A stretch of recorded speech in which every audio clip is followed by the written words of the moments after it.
berpikir kalau bekerja di organisasi yang dibutuhkan hanya skill, target, atau menyelesaikan pekerjaan.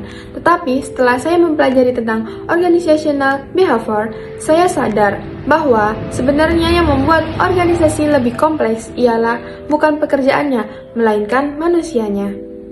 Setiap orang membawa kepribadian, cara berpikir, dan cara berinteraksi yang berbeda. Hal inilah yang membentuk dinamika dalam sebuah organisasi. Kalau kita bayangkan satu tim bekerja, pasti terdapat berbagai tipe orang yang ada di tim tersebut. Seperti ada yang mudah bergaul, lalu aktif, dan jadi pusat diskusi. Ada juga yang pendiam, jarang mengobrol, tapi detail terhadap pekerjaan yang ada.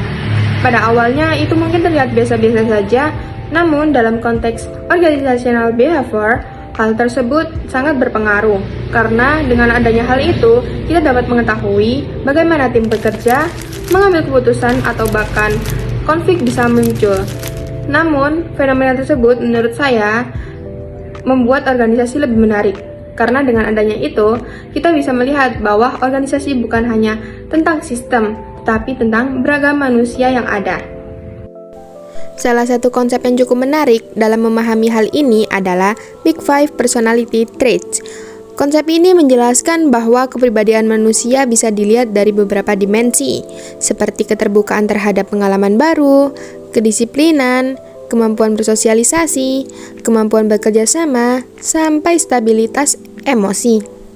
Kalau dipikir-pikir, konsep ini cukup menjelaskan kenapa setiap orang punya cara kerja yang berbeda. Ada orang yang sangat terorganisir dan disiplin, ada yang lebih kreatif dan fleksibel, dan ada juga yang sangat mudah membangun relasi dengan orang lain.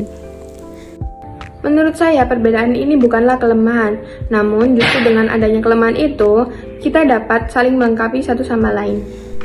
Selain Big Five, ada juga pendekatan lain yang cukup populer untuk memahami kepribadian, yaitu MBTI atau Myers-Briggs Type Indicator.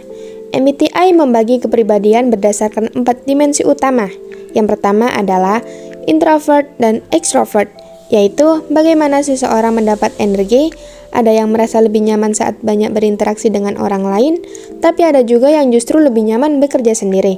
Yang kedua adalah sensing dan intuition, yaitu bagaimana seseorang memproses informasi. Ada yang lebih fokus pada fakta dan detail, ada juga yang lebih melihat gambaran besar atau kemungkinan di masa depan.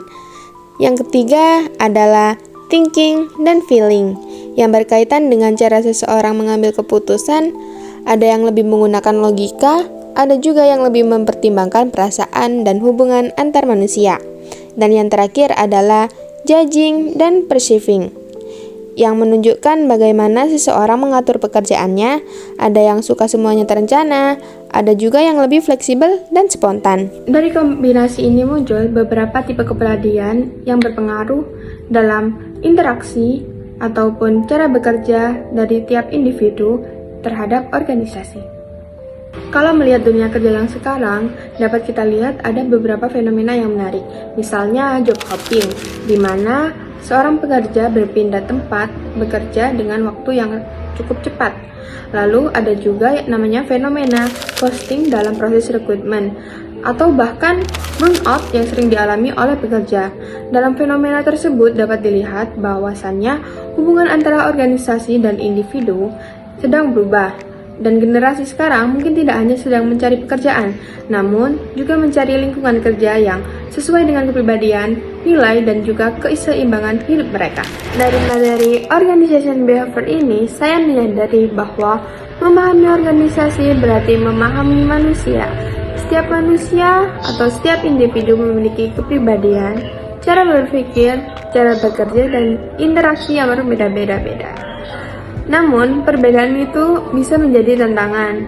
Namun di sisi lain, tantangan tersebut bisa menjadi kekuatan jika kita saling memahami satu sama lain. Pada akhirnya, organisasi bukanlah tempat struktur atau sistem, namun tentang manusia yang bekerja di dalamnya.